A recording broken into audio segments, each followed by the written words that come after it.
Okay, on today's lesson for WSHS Algebra 1 Virtual Tutor, we are going to learn how to solve quadratic equations. So how we're going to solve quadratic equations is very similar to what you've been learning before about factoring. So objective 21 is solve quadratic equations. All quadratic equations are written in the form ax squared plus bx plus c equals 0. So you've seen this part before, ax squared plus bx plus c, when we talked about the actual form of a quadratic function. So the standard form of a quadratic equation will always have this equal sign and should always be set equal to 0.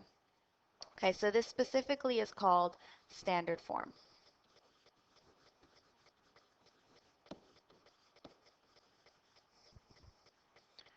If you happen to see an equation that's quadratic that is not in standard form, then you actually must put it into standard form yourself. And then you have to simplify it before you can solve for the quadratic equation. Okay, so for example, if I see letter A here says 2a squared minus 8a equals 12. Well, standard form is supposed to have all of the terms on one side and has to be set equal to 0. So what I want to do here is I want to move the 12 over to the other side of the equal sign. So just like solving a regular equation, what you're going to have to do is the opposite, right, to bring it over to the other side. So if this is a positive 12, I want to subtract 12 to both sides. So that's going to leave you with 2a squared minus 8a minus 12 equals 0. Now this would be standard form.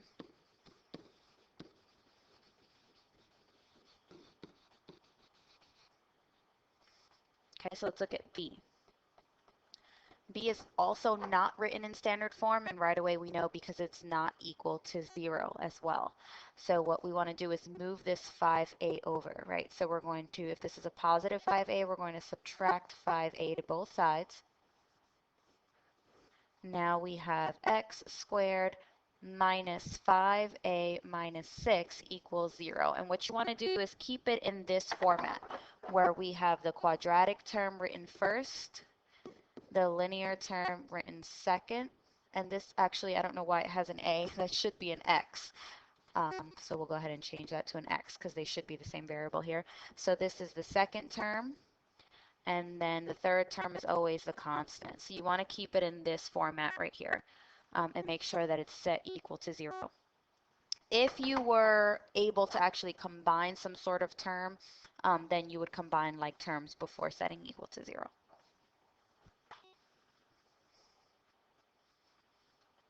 Okay. So there are actually several different ways to solve a quadratic equation, but what we're doing today is we're going to learn how to solve by factoring because you've already learned how to factor. So it's just one extra step we have to do after we factor. And then we're also going to learn by graphing in the graphing calculator. Okay, so the first example is solved by factoring. What we want to do is follow these steps here. First, I want to always set my equation equal to 0 so that it is in standard form. That's the only way to solve the quadratic, okay? You want to make sure it's always equal to 0.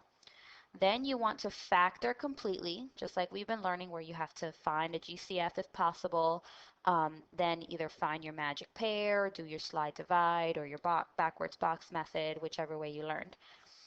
After we factored, we're going to set each factor equal to 0, and then we're going to solve like a regular equation. Okay, so let's go ahead and try this one. So it says x squared plus 3x equals 28. Well, the first thing I notice if I want to follow step 1 is set equation equal to 0. So this is not equal to 0, so I've got to move this 28 over. So when I move the 28 over, that would make it a negative 28 on the other side, right? So this would be x squared plus 3x minus 28 equals 0. Okay, and I know I can't combine any terms here, so we're good to go. And we also see that it is in standard form, and we have our quadratic term first, our linear term second, and our constant last. So now that I've set it equal to 0, I'm ready to now factor. That's step 2. So remember, with factoring, you always want to see if you can take a GCF out first, and we cannot in this case. So then I can go ahead and find a magic pair. So what numbers multiply to give me negative 28 and add up to give me a positive 3? Well, we have 1 and negative 28, 2, negative 14, 3 doesn't work, 4 and negative 7. This 4 and negative 7 were close. So far, if I were to add 4 plus negative 7, that's going to give me a negative 3, but I want it to add to be a positive 3. So what I can do is actually take these and flip the signs. Right, so if I had a negative 4 and a positive 7, that will give me a positive 3. And if I were to multiply negative 4 times 7, that would give me a negative 28. So this is what I'm looking for. I'm looking for this combination of negative 4, positive 7. So I'm going to go ahead and factor. So that would be x minus 4, x plus 7. Okay? And so that would equal 0. Then it says, step 3, set each factor equal to 0. So what you're really doing, I just draw my line down here, and I have x minus 4 equals 0, x plus 7 equals 0. That's all you have to do to set each factor equal to 0. And finally, we solve for x. So to solve for x, we've got to get x alone, right? So I would add 4 to both sides. So x equals 4. And then on this side, we're going to subtract 7 to both sides. So x equals negative 7. So I would write my solutions like this. You would have a solution set, and you would put the 4 and the negative 7. Typically, we like to put it in numeric order. So I would put the negative 7 first, the lower number first, and then the higher number after. But either way would be okay. So your solutions are negative 7 and positive 4. Okay, now if you notice, if you look back, my factors were negative or minus 4 plus 7, right? Negative 4 plus 7. My solutions are negative 7, positive 4. So looking back here at the factors, you can kind of tell what your solutions are going to be most of the time if you have nothing in front of the x. If there's nothing in front of the x, this is kind of a little trick you can do. All you do is basically take the opposite sign of the factor, right? So if you had a negative 4 in your factor, your solution will be a positive 4. If you had a positive 7 in your factor, your solution will be a negative 7. So just be careful with that though, because that only works if you did not have a coefficient in front of x with your factors.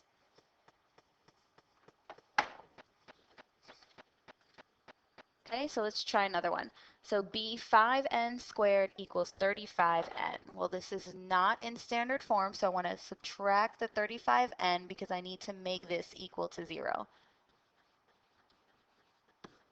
So that would give me 5n squared minus 35n equals 0. Now for this one, I don't have a third term. So how would I factor this? Well, anytime you factor, you're looking for a GCF, right?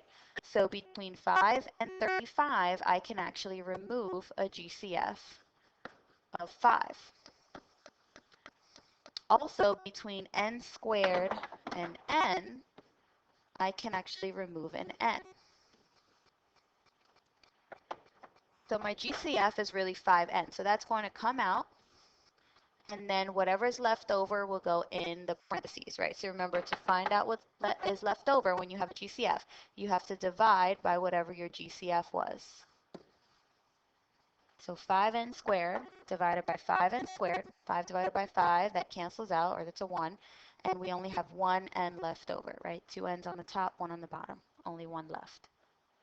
And then negative 35 divided by 5 is negative 7. And then the n's would cancel out here. So right now, my factors are, the GCF does count as one factor. So whatever is in front of those parentheses does count as one factor. So my factors are 5n and n minus 7. So I want to go ahead and set each factor equal to 0. okay, because that was the third step. Now we're going to solve. So to get n alone, if 5 is being multiplied by n, I'm going to have to divide by 5 to both sides. And then 0 divided by 5 is 0. So n equals 0. And then on the other side here, we're going to add 7 to both sides. So we get n equals positive 7. So this would make my solution 0 and 7.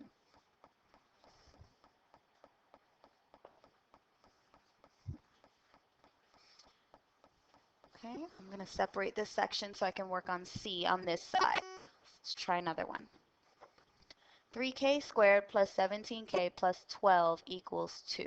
Well, this is not in standard form. We need to move this 2 over to the left and make it equal to 0, right? So if this is a positive 2, I'm going to have to subtract 2 to both sides.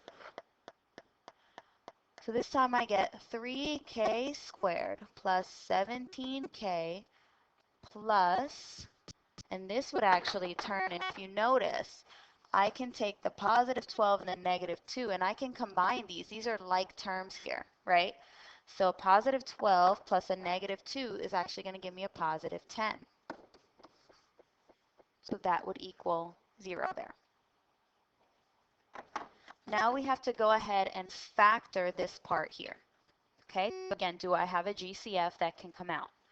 Between 3, 17, and 10, I do not. So at this point, we're going to have to actually do a slide divide bottoms up because we can't do the magic pair yet since there's a number in front of our quadratic term, right in front of the k squared. So I want to take this 3, I want to slide it over here. Remember, when we slide, we're multiplying, right? So 3 times 10 is 30. So I get to rewrite this as k squared plus 17k plus 30 equals 0. Now I can go ahead and find a magic pair here. So if 30 is my number, what numbers multiplied at 30 and add to give me 17? So I have 1 times 30, 2 times 15, 3 times 10. And my magic pair is going to be 2 and 15, and those are going to be positive, right? So this would be k plus 2, k plus 15 equals 0. But remember, this one we did the slide, right? We did the slide, so we have to divide. Remember, we're dividing by whatever number we slid over. So if I slid the 3, I have to divide the 3. Okay, so we're going to have k plus 2 divided by 3. Remember, from this point here, if you cannot divide and get a whole number, if you wind up getting the decimal, this is when we bottoms up, right? So this would be 3k plus 2. And on the other factor, we have k plus 5, because 15 divided by 3 is 5.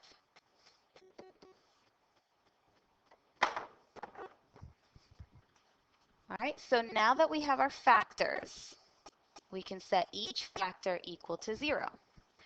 So we have 3k plus 2 equals 0, and k plus 5 equals 0. So I'm going to solve the easier one first. K plus 5 equals 0. Remember, we said if there's no number in front of that coefficient there, then technically our answer is going to be whatever the opposite sign is. But I'll just show you that. I'll prove that, right? So we're going to be subtracting 5 to both sides. So we get k equals negative 5 as one of my solutions there.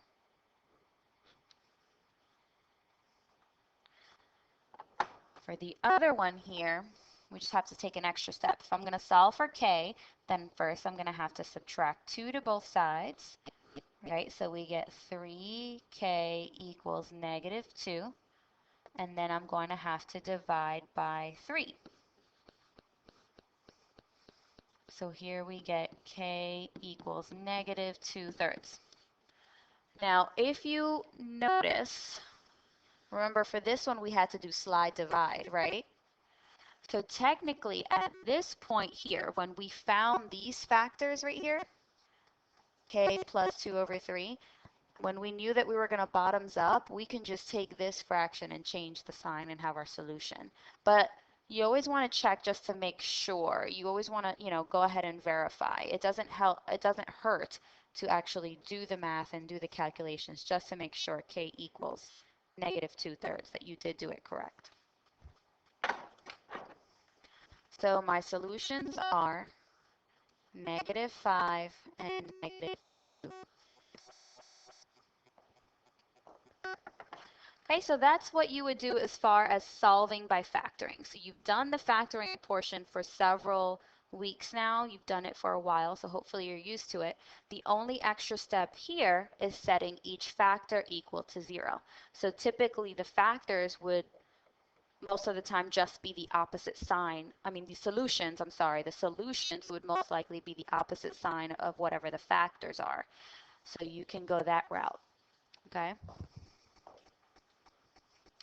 All right, now I'm going to show you how to solve by graphing. Okay, so when we graph a quadratic, we usually see the shape of a U. Okay, and that is called a parabola. That's the name for a quadratic graph.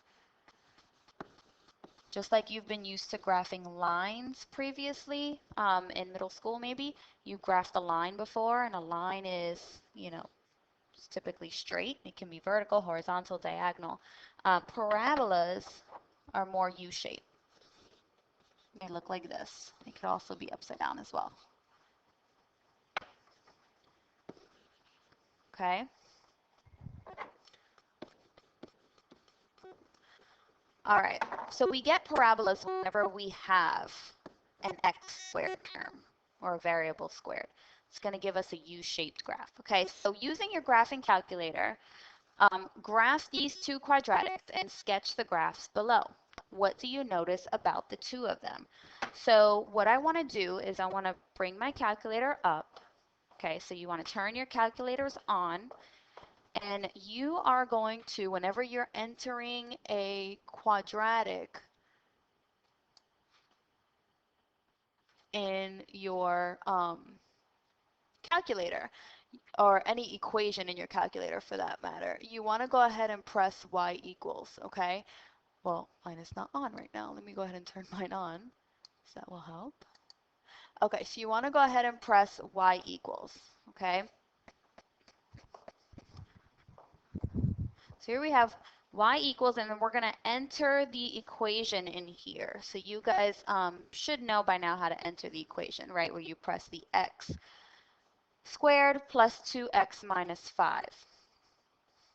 Okay, you don't necessarily right now, whenever you're graphing these, you don't have to enter the equal 0 part. Not right now anyway. I'm going to show you how to do that in a minute. But I just want you to see this part to see what it looks like first, okay? So once your equation is in there, you're going to hit the graph button. Okay, so does that look like a U? It certainly does. So to sketch just means to make, a simple picture of what that graph looks like. Okay, so let's go ahead and try the other one.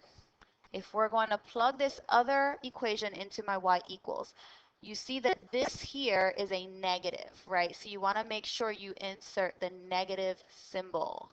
There is a difference between the minus sign and the negative symbol on the calculator, so that does make a difference. All right, so go ahead and insert that into your calculator. So in your y equals, you want to go back and you want to clear out whatever you had there. Okay, and we're going to put our new equation in there. So we have negative, and again, you want to make sure you're pressing the negative button, negative x squared plus 3x plus 7. And then you want to hit the graph button. Okay, and this time our u is actually upside down. Okay, so what do you notice about these two parabolas? Well, one is facing up, right, and the other one is facing down. Do you know what caused this graph in particular? to face upside down? That symbol right there. That negative symbol in front of the x squared term will cause your parabola to look upside down, okay? Now, when we are graphing these quadratics, our solutions are actually determined by wherever the graph hits the x-axis. Okay, so how many times did these graphs hit the x-axis? Well, it crossed here, which is 1, and here, which is 2. So these will actually tell us what our solutions are. Okay, so I'm going to show you how to actually find those in the calculator. So let's go ahead and try this. So solve by graphing. So this is another option. If you're not too happy about solving by factoring, then this would be your other option. Okay, so you're going to solve by graphing. What you want to do is follow these steps here. Step 1, you want to still set the equation equal to 0, so it is in standard form. You want to make sure that it's always, always, always equal to 0. Okay? Then you want to plug the left side of the equation into y1, then plug 0 into y2. We're going to plug 0 into y2 because that's going to be on the second side of our equation. Okay, and then we're going to find the intersection. So you've probably learned this before, where we can go in and press second, trace, 5, and enter 3 times, right?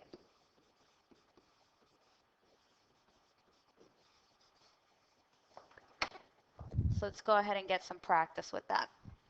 So what we need to do, we're going to follow our steps, right? So step 1, set it equal to 0. Right now this negative 5 is here, so I'm going to have to add 5 to both sides in order to get rid of that. So I'm going to get 3n squared plus 11n, and then we can actually combine this negative 9 and positive 5, and that will give me a negative 4 equals 0. Okay, so in our calculators, we're going to set the left side of the equal sign into y1 and the 0 into y2. So you can go ahead and start putting that in your calculator. I'm going to move mine over here.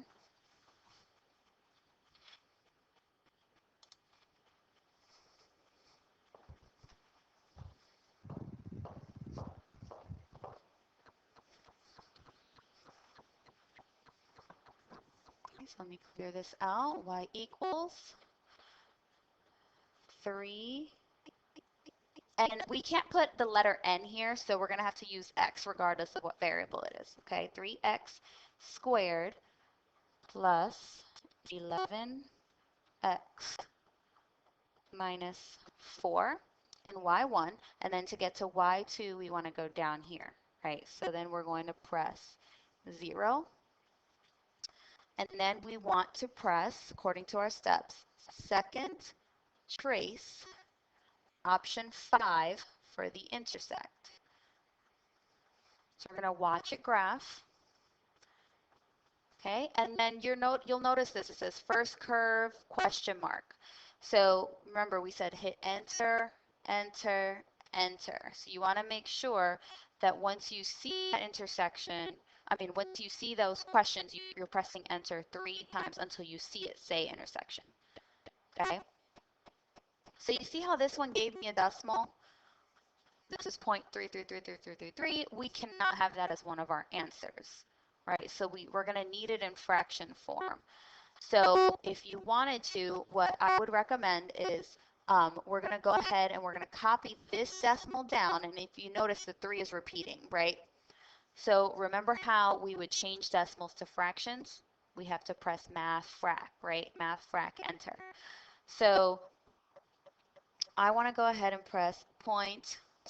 Let's see if this works here. We might have to get out of the screen. So 0.33333, and you want to kind of go all the way across because that indicates that it's been repeating. And then math frac enter, and then that gives you 1/3, right? So 1/3 is my solution right here.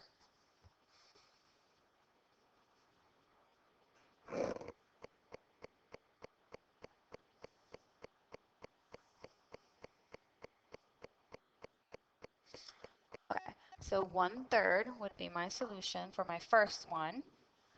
And then my second one, I'm going to do it again. A second, oops, second, and I don't know what's happening here. Okay, let's see if I can get back to this. Okay, so second, trace 5, and I want to move this little cursor over.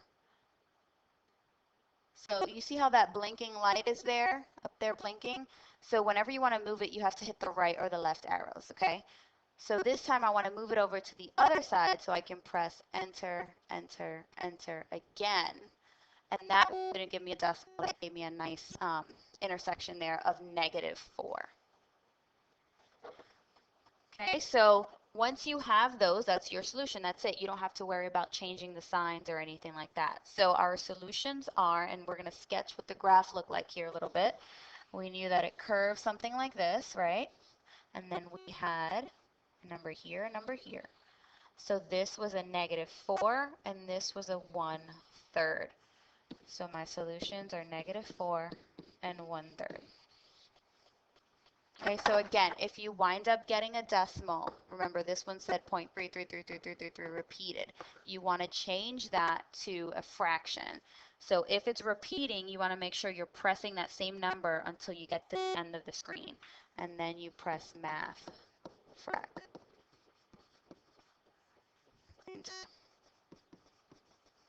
Okay, so this takes some getting used to, but the more you do it, the better you'll get at it. So let's try another here. So B says 2x squared equals 32. Again, we want to make this equal to 0, so I'm going to subtract 32 to both sides. So this would give me 2x squared minus 32 equals 0. So we would take the first side, put it into y1, and the 0 goes into y2. Let's go ahead and pull up our calculator again.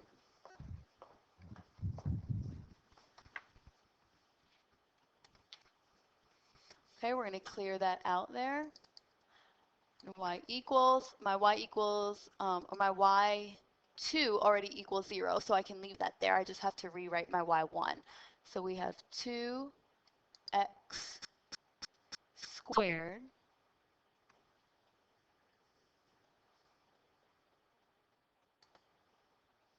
and then minus 32. Okay, so we're going to hit second, trace 5. Wait till it loads. And then once this question comes up, then we hit enter, enter, enter. Okay, so it gave me this first one, x equals 4. So that's my first solution. But it gave me the one on the right side. So now I need to go over and find the other one. Okay, so if I found the other one, I want to move it over. Or actually, let's not move it over. We have to press second, trace 5 again. Okay, so second, trace 5.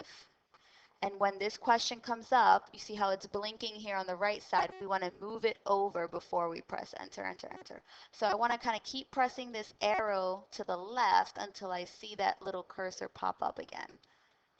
Sometimes you can hold the button down to make it go faster. Okay, there it goes. Okay, so enter, enter, enter. And there's my other one, -4. Okay, so that's going to be my solution, -4 and +4. So when you're moving that cursor again over to the left or to the right, whichever way you're moving it, you want to make sure you move it until you see that little blinker pop as close as possible to the x-axis. Okay, all right, so we have a little sketch of our graph. We said it met somewhere around here and here. This was the -4 and this was the +4. So we can write our solutions as -4 and +4. Okay, last one. We're going to go ahead and graph this. Now this was already set equal to 0 for us, so we don't have to move anything over. So this would go into y1, this in y2, and then we press second trace graph, enter, enter, enter.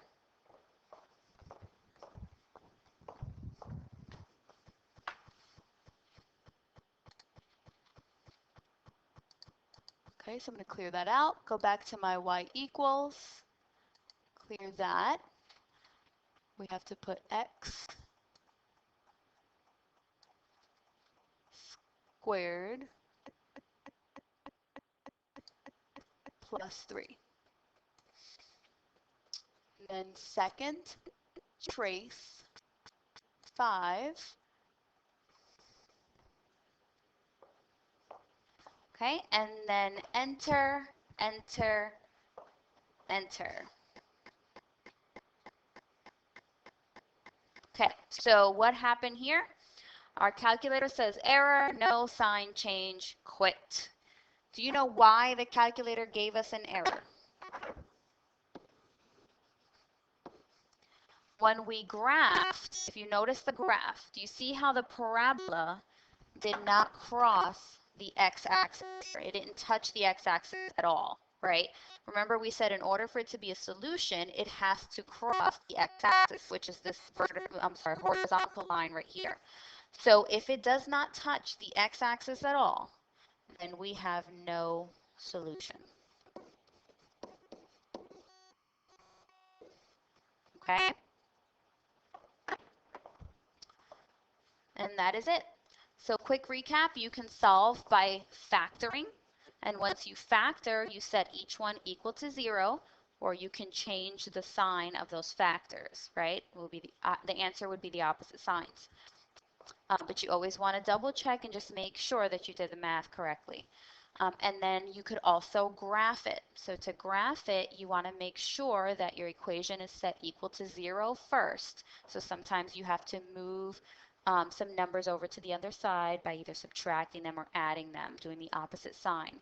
Then you put your left side into y1, you put 0 into y2, then you press second trace 5, enter, enter, enter. If you happen to get a decimal, you have to change the decimal to a fraction. You also want to make sure that to get both answers, you're going to have to move that little blinker, that cursor over to the left or to the right, okay? Because you always should have at most 2 answers, right?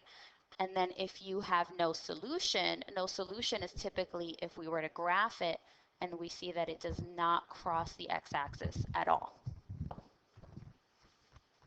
Okay, so that's it for this lesson.